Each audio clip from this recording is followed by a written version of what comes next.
why don't I tell you about 7 important potential trans people in history? Many argue that transgenderism is a new thing that is afflicting the modern world and the modern generation. In reality, there have been people on the transgendered spectrum as long as there have been people. We can see evidence of transgender in the art from 9,000 years ago. In ancient Sumerian texts, they spoke of Gala, priests who may have been transgender. Today, I want to focus on 7 transgender people who have made their own mark on history. I want to note that I'm saying potentially transgendered people. These people may not have considered themselves transgendered. It is not polite to place a label on another person. Chevaliere de Beaumont. De Beaumont was a French diplomat and spy. Working for King Louis XV in the Secret des Rois, or King's Secret, Deon spied for France while in England and Russia. In her memoirs, Deon accounts how she became close to the Empress Elizabeth of Russia.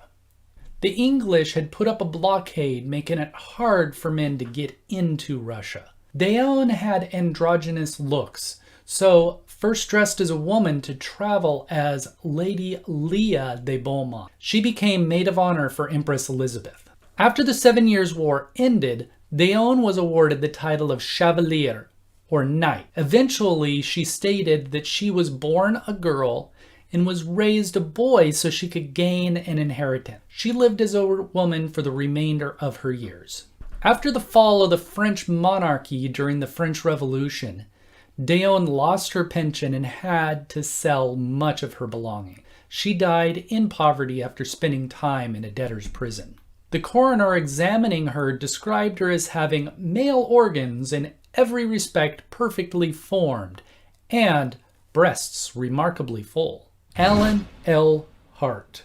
Alan Hart was an American physician, researcher, and writer. Dr. Hart obtained his medical degree from the University of Oregon Medical Department, now Oregon Health Sciences University, in Portland, Oregon, in 1917.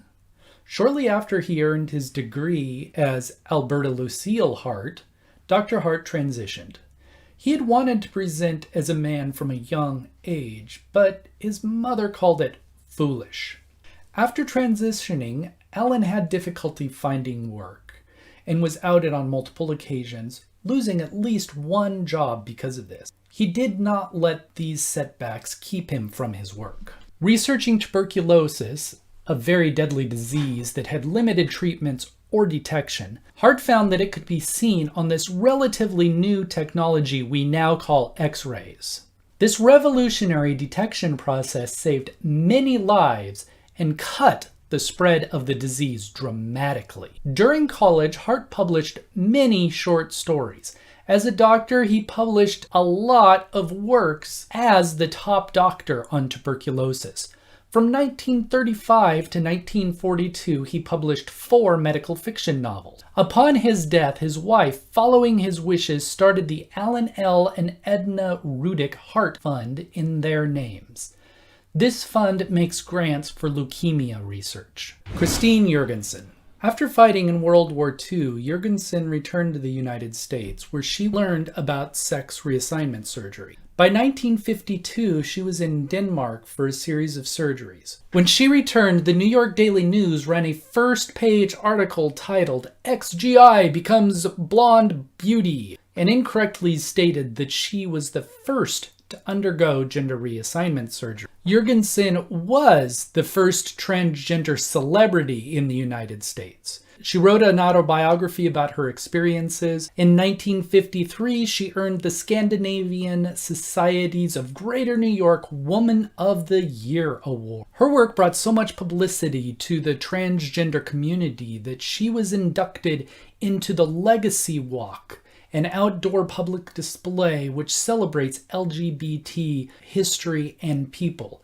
She was one of the inaugural 50 Americans in the Pioneers, Trailblazers, and Heroes National LGBTQ Wall of Honor Monument at the Stonewall National Monument. Her work was instrumental in bringing awareness to the transgender community in America.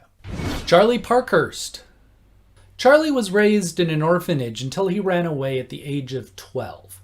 At this point, he took on his masculine persona. He was soon living under the care of Ebenezer Balch, who owned a livery. Charley soon became adept with the horses under his care. Balch taught Parkhurst to handle the horses and to drive a coach with up to 6 horses.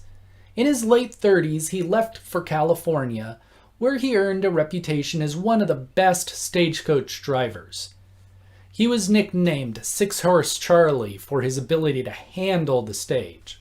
Shortly after arriving in California, Charley earned another nickname, One-Eyed Charley, after a horse kicked him and he lost the use of one of his eyes. He was known as a tough driver and had killed at least one bandit protecting his coach. As railroads quickly replaced stagecoaches, Charley retired, where he began farming for the next 15 years. It was not until after his death from cancer of the tongue in 1879 that it was revealed that he was assigned female at birth. Francis Thompson. Frances Thompson was born sometime around 1840 to slavery in Alabama. By the age of 26, she was living as a free woman in a black community in Memphis. In 1866, radical tension came to blows, and the white men of Memphis stormed the black neighborhood, killing, looting, and raping as they went. 46 blacks were killed compared to 2 whites. 75 black people were injured, 100 robbed, 5 raped, 91 homes destroyed, 4 churches, 8 schools burned. That's every church and school in the neighborhood.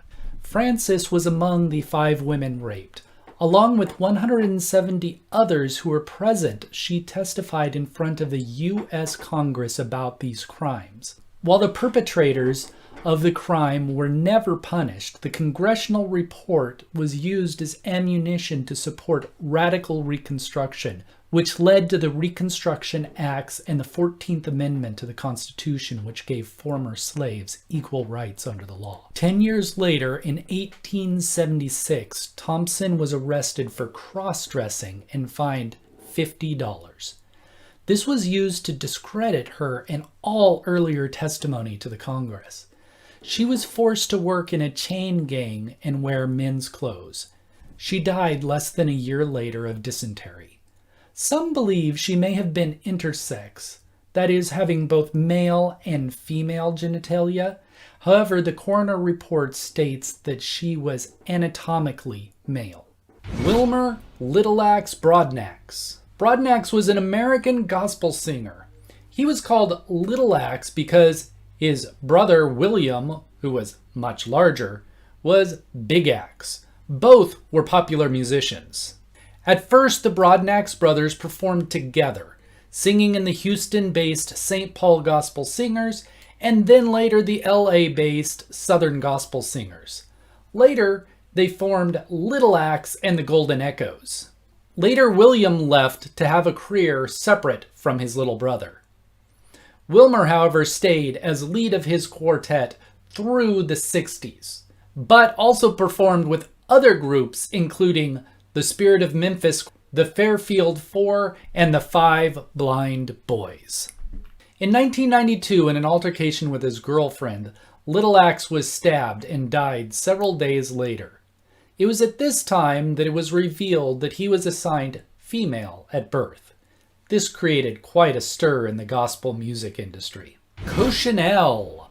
Jacqueline Charlotte Dufresnoy, better known as Coccinelle, was a French entertainer. She was the first publicized gender reassignment surgery in Europe. At the age of just 4, she stated that she wanted to be a girl, and with a supportive family began to find the gender expression that suited her. In 1953, Coccinelle, which means ladybug, was performing at Chez Madame Arthur. In 1958, she headed to Casablanca for her vaginoplasty. Because of her reassignment surgery, she felt she could no longer be arrested for impersonating a man.